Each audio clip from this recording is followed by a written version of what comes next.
Les troupes américaines descendent sur un autre pétrolier lié au Venezuela dans la mer des Caraïbes.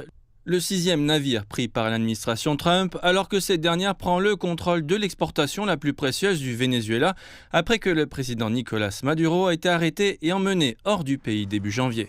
L'opération a eu lieu quelques heures avant que le président Trump n'accueille la chef de l'opposition vénézuélienne, Maria Corina Machado. Le fait que Maduro ait été arrêté par Trump pour qu'il soit jugé aux États-Unis pour trafic de drogue présumé a été condamné internationalement, l'administration Trump prenant maintenant le contrôle de l'industrie pétrolière du Venezuela. Et une poignée de ses propres républicains avait initialement soutenu une résolution du Sénat visant à empêcher Trump de prendre d'autres mesures unilatérales contre le Venezuela. Mais mercredi, 2 d'entre eux ont aidé à faire échouer le vote après avoir changé d'avis aux grandes dames des démocrates. Les républicains au Sénat ont renoncé à leurs responsabilités et ont dit « si vous voulez faire la guerre en Amérique du Sud, allez-y ». Comment cela se présente-t-il?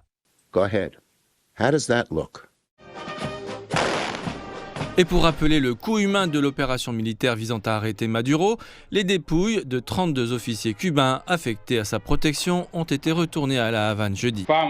Compatriotes, parents, nous recevons nos camarades combattants dans la patrie où ils sont nés avec la fierté de savoir qu'ils n'ont pas abandonné, ils n'ont pas douté, ils se sont battus jusqu'à la dernière balle et ont offert leur vie précieuse pour accomplir la mission confiée.